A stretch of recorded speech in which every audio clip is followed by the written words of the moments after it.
Saviez-vous que les Grecs n'ont pas seulement inventé la démocratie et les Jeux olympiques, mais aussi l'idée de la perfection humaine? Comme nous l'avons vu dans la vidéo précédente, tout a commencé avec des livres remplis de héros, de guerres et de monstres. Mais maintenant, portons une attention particulière à deux villes légendaires. L'une a inventé la démocratie et l'autre est entraînée comme guerrier dès l'âge de 7 ans. Oui. Nous parlons d'Athènes et de Sparte, deux cités rivales, avec des modes de vie totalement opposés, qui se sont même livrées à de cruelles guerres entre elles, mais chacune d'elles reflétait à sa manière une grande partie de l'esprit grec. Prépare-toi, car dans cette vidéo nous verrons de l'action, des idées politiques et de la philosophie, une formule irrésistible pour des jeunes curieux comme toi. Athènes. Contrairement à l'Égypte et à la Perse, la Grèce n'était pas un empire.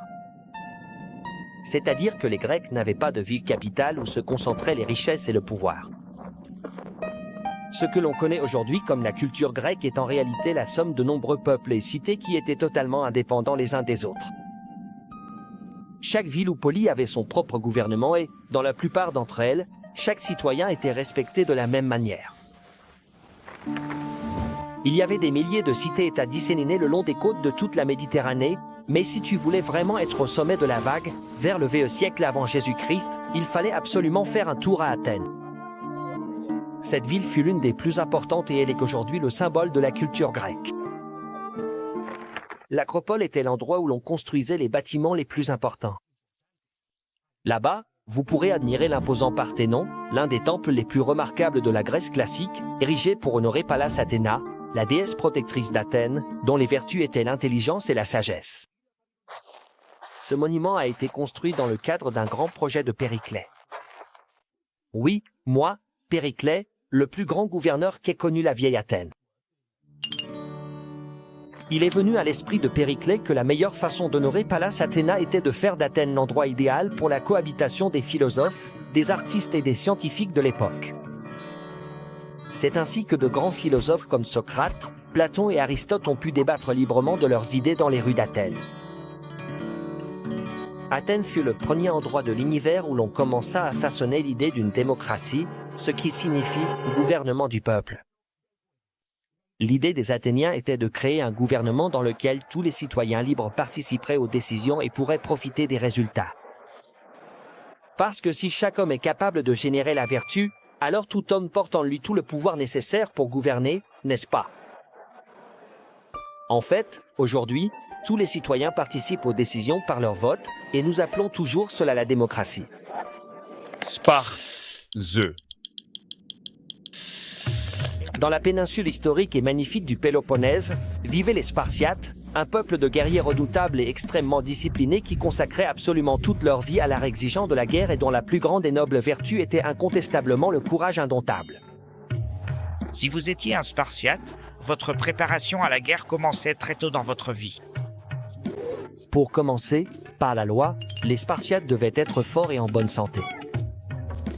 C'est-à-dire que si un enfant naissait avec un quelconque défaut physique, il était jeté du haut de la montagne et abandonné à la merci des bêtes sauvages. En revanche, si tu avais la chance de naître en bonne santé, tu commençais très jeune l'école du combat.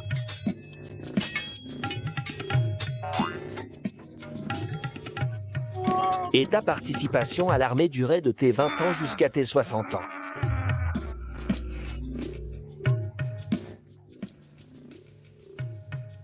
Ah, ça, c'est un peu exagéré.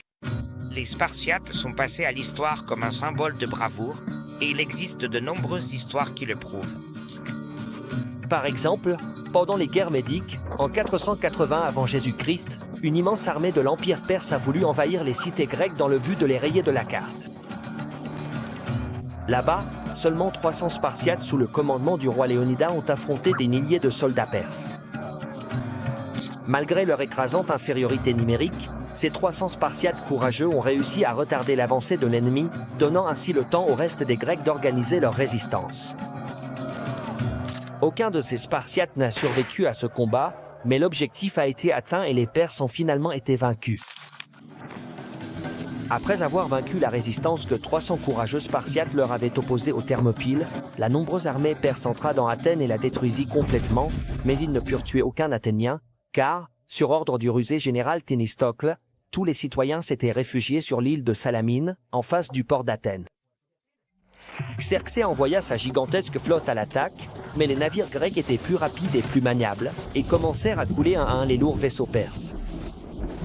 C'est ainsi que les Athéniens vainquirent pour la seconde fois l'armée mondiale de la Perse. À partir de ce moment-là, les Perses ne voulurent plus jamais marcher contre les Grecs et les laisser en paix.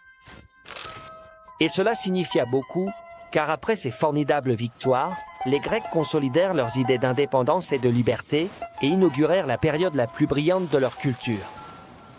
Que penses-tu qu'il serait arrivé aux Grecs s'ils avaient succombé face aux Perses?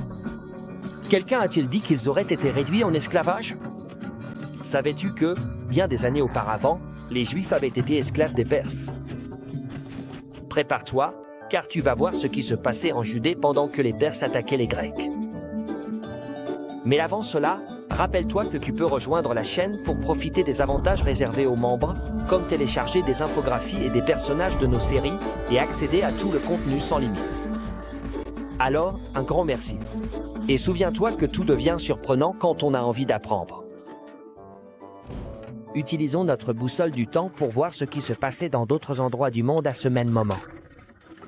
Pendant que les Perses tentaient de détruire les fières cités grecques, que se passait-il sur d'autres côtes de la mer Méditerranée? À ce même moment, les Hébreux étaient en train de reconstruire le temple de Jérusalem, qui avait été détruit par le roi Nabuchodonosor II environ 100 ans plus tôt. Nabuchodonosor avait capturé tous les Hébreux et les avait réduits en esclavage. Mais un jour, les Perses sont venus et les ont libérés. Les mêmes Perses qui voulaient maintenant détruire les Grecs? Oui, ces mêmes Perses. Waouh!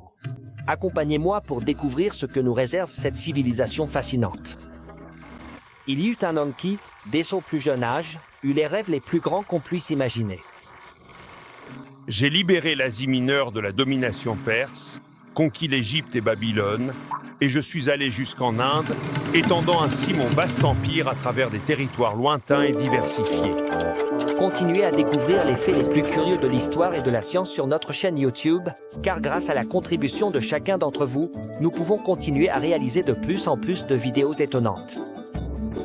En cliquant sur le lien Patreon, tu peux obtenir des livres, des jeux et des activités en priorité, ainsi que des avantages spéciaux. Chaque soutien, chaque like que nous recevons compte énormément. Alors, un grand merci à vous. Et rappelle-toi que tout devient surprenant quand on a envie d'apprendre.